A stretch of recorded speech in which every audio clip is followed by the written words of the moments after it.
एक दिन ठाकुर जी उनके साथ रोज लीला करते हैं। तो एक दिन बिहारी जी जब पट बंद हो जाते हैं ना, तो उनको दर्शन देने के लिए जाते हैं। तो रोज रोज प्रभु जब जाते हैं बिहारी जी, तो हमारी किशोरी जी कहती हैं कि आप दोपहर को पट बंद होती कहाँ चले जाते हो? तो उन्होंने कहा कि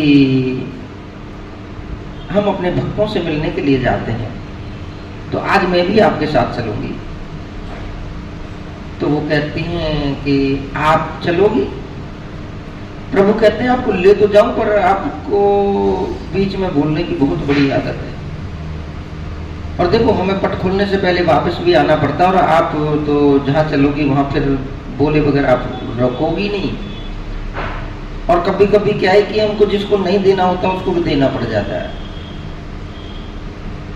नहीं प्रभु मैं सच कह रहा हूं, आपको कुछ नहीं कहूंगी।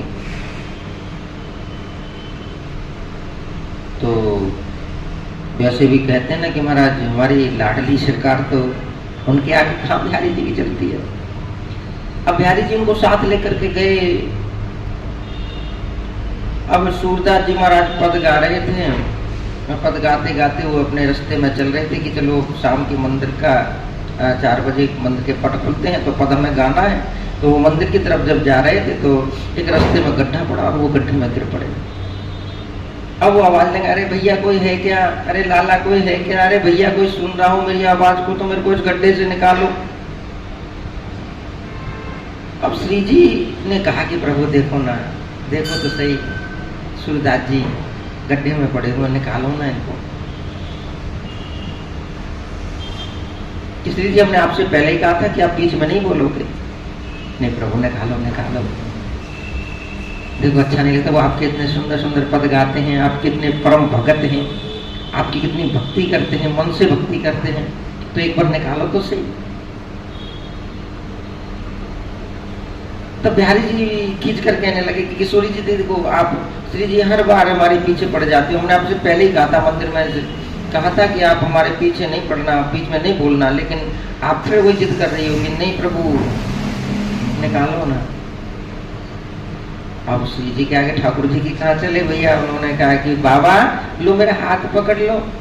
अरे लाला कौन है? अरे लाला कहाँ? अरे बाबा मैं गांव को एक ग्वाला हूँ, लो हाथ पकड़ लो आ जाओ। अब उनकी लाला तेरा हाथ तो ना आ रो। तो हमारे ठाकुर जी ने अपना दुपट्टा नीचे डाल दिया, लो बाबा इसको पकड़ करके आ जाओ। अब उस दुपट्टे में से जैसे खुशबू आई, सूरदास जी ने दुपट्टा पकड़ा तो महाराज समझ गए वो हो ठाकुर जी आ गए। तो ठाकुर जी सूरदास जी ठाकुर जी के दुपट्टे को पकड़ करके ऊपर आ गए, और बगल में ही जब किशोरी जी खड़ी थी, कृपा कर रही हैं, देखो कैसे करती हैं, इनकी कृपा को कोई समझ नहीं पाता। अरे लाला कहाँ से लाया हो तू? कौन सा गांव में तेरे? वो कहाँ? सूरदास जी कह रहे हैं ठाकुर जी से, ना बाबा बस मैं बगल के गांव को हूँ, और जब आपकी आवाज सुनी तो आपको निकारवे के ताई आए गए हो, तो आप अपना हाथ मुंह दो। कहाँ जा रहे थे बाबा? अरे लाला मेरे को बिहारी जी के मंदिर में जाना है, बस पट खुलने को समय है रहे हो। तो अब किशोरी जी कहने लगी कि प्रभु देखो ना कैसे मिट्टी में है गए, थोड़ी कृपा कर दो ना, थोड़ा सा निला दो सूरदास जी को। अब ठाकुर जी टेढ़ा टेढ़ा श्री जी की तरफ देखें, हम इसीलिए आपको नहीं लेकर के आते हैं। हम सूरदास जी सुन तो सब रहे हैं, क्योंकि मन के कान और मन की आंखें हैं। क्या हुआ लाला कौन है? अरे कोई, अरे ना ना ना बाबा वो हमारी एक गुजरिया है, गुजरी है, ये मानती नहीं है, बीच में बहुत बोलती है। अरे लाला कैसे ना कहे करें हैं, औरत तो घर की देवी हो गए, औरत तो घर की लक्ष्मी हो गए। अब श्री जी खड़े खड़े मुस्कुरा रही हैं, देखो भाव सुनो।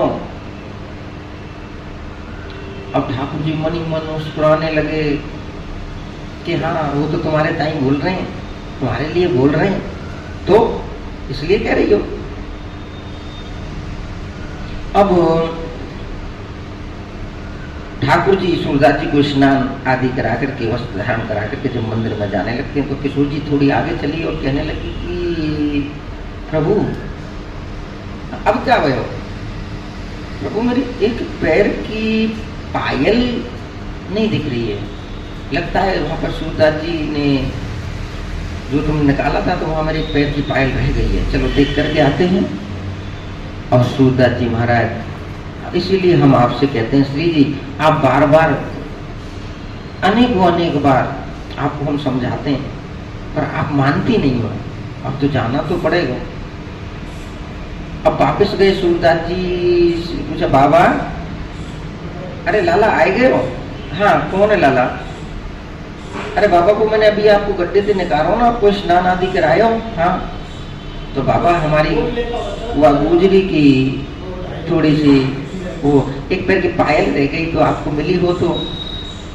लाला मैं कैसे मानूं, वो तुम्हारी ही पत्नी की पायल है कि बाबा हम आपसे झूठ थोड़ी ना बोलेंगे।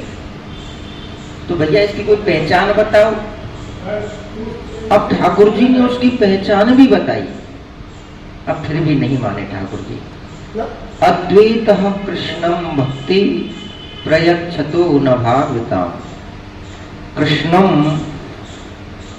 वंदे भक्तिश्च देवानां तत्त्वतः। अब उन्होंने मन की आंखों से तो पहचान लिया ठाकुर जी को, लेकिन देखो दिखा नहीं रहे कि हमने पहचान लिया।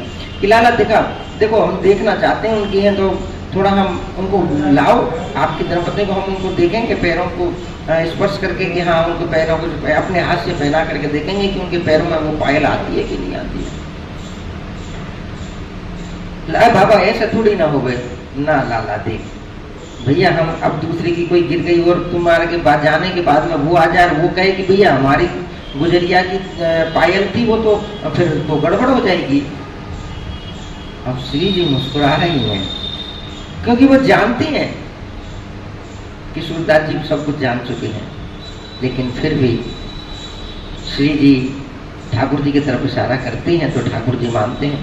अब श्री जी आगे आ जाती हैं और जैसे ही उन्होंने चरणों का स्पर्श किया, जो अनेक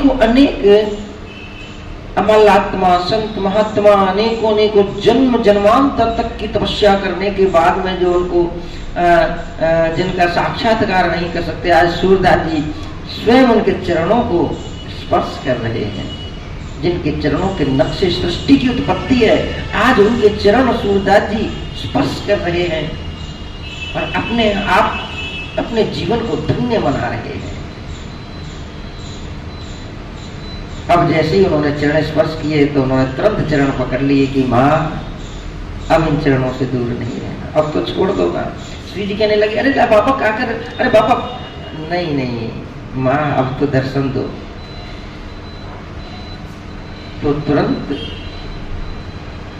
मेरे बिहारी जी कहते हैं, अरे बाबा अब तो छोड़ दो, हमें मंदिर के लिए जाने दो, मंदिर के पट खुलने का, देखो अब तो दर्शन करने ही है प्रभु। तो श्री जी कहती है, माँ को क्या मानते हो? तो सूरदास जी कहते हैं कि हे किशोरी, हमने केवल सुना था कि आप कृपा बरसाती हैं, कृपा करती नहीं है, आज प्रत्यक्ष देखा। बस इस जीवन की एक ही आस है कि इन आंखों में वो रोशनी हो जो कि आपके उस दिव्य स्वरूप का दर्शन कर सके। हमारी श्री जी ने तुरंत उनको कृपा बरसाई, आशीर्वचन दिया और प्रभु सूरदास जी के नेत्र वापस आए और उन्होंने तुरंत बिहारी जी और श्री जी के जब वो स्वरूप के दर्शन किए, आंखों में से झरझर अश्रुधारा बहने लगी। बहुत सुंदर उन्होंने वहां पर उनके लिए पद सुनाया। और उस समय जब श्री जी के दर्शन उनके सामने प्रत्यक्ष हुए तब श्री जी कहने लगे कि बाबा अब हम चलें, कृपा करो, अब आप हमारे साथ चलो। तो कहने लगे श्री जी ठीक है चल तो रहे हैं, लेकिन आपसे एक निवेदन है मेरी लाडली। क्या? कि अब इन नेत्रों को, इस ज्योति को, नेत्रों की ज्योति को आप वापस ले लो। क्यों? अभी तो देखो कितने कितने लोग चाहते हैं तब करके वो अपनी आंखों के ज्योति आ जाए, और आपको अब ज्योति मिल गई तो आप इस ज्योति को वापस क्यों करना चाहते हो? तब सूरदास जी ने बहुत सुंदर कहा कि हे लाडली, अब आपको देखने के बाद में इस संसार को देखना नहीं चाहता। महाराज लाडली जी ने आज सूरदास जी पर कृपा की। तो ये हम आपको बताना चाहते हैं कि हम पूजा करें, अर्चना करें, साधना करें, तो उसमें बहुत ज्यादा ये सोच बैठते हैं कि हमने देखो प्रभु की इतनी पूजा की, इतनी अर्चना की, जबकि सूरदास जी ने ना कोई जल चढ़ाया, ना कोई पुष्प पत्र चढ़ाए, ना कोई आरती की, ना कोई, लेकिन उनका भाव अंदर से इतना दृढ़ था प्रभु को पाने का। और जब देखो सब कुछ मिलने के बाद भी उन्होंने तुरंत अपनी उस नेत्रों की ज्योति को लुप्त करवा दिया, सूर्य जी से कहके कि अब आपके दर्शन के अलावा कुछ नहीं चाहिए। आज हम मंदिर में जाते हैं पूजा करने के लिए तो महाराज पैसे डबल दे करके वीआईपी के दर्शन करते हैं, प्रभु को हम ये दिखाते हैं। अरे पागल, जब वीआईपी की टिकट लेकर के आप दर्शन करते बहुत जल्दी नंबर आ जाएगा आपका वहां दर्शन करने का। तो सोचो ना, ब्रज में रहने का वो जो आप 10 मिनट 1 घंटे थोड़ा सा जो और समय वहां ज्यादा लगता, वो आप ब्रज से जल्दी निकलना चाह रहे हो, तो समझो ठाकुर की कृपा नहीं हो रही है। और जब आप दरवाजे पर पहुंचे और पट बंद हो गए, तो ठाकुर जी भी आपके लिए चाहते हैं कि 2-3 घंटे और हमारे ब्रज में आप गुजारो, तो समझो प्रभु की कृपा हो रही है। मंदिर में जाकर के अनेक बार हम कहते हैं, पुजारी जी को कहते हैं, पुजारी जी देखिए यहाँ पर मिट्टी लगी हुई है, यहाँ आज सब मंदिर की सफाई नहीं करी है। तो ये ब्राह्मण और पुजारियों के लिए आपके मन के अंदर भावना नहीं है। और भगवान तो स्वयं कहते हैं कि विप्रदयन सुरसंत हित लीन मनुष्य अवतार, मैं तो गौ साधु और ब्राह्मणों के लिए ही और भक्तों के लिए ही इस पृथ्वी पर अवतार धारण करता हूँ, वरना रावण और कंस को तो मैं ऊपर बैठा बैठा ही मार दूंगा। एक बार प्रेम से कहना पड़ेगा, जय जय श्री राधे।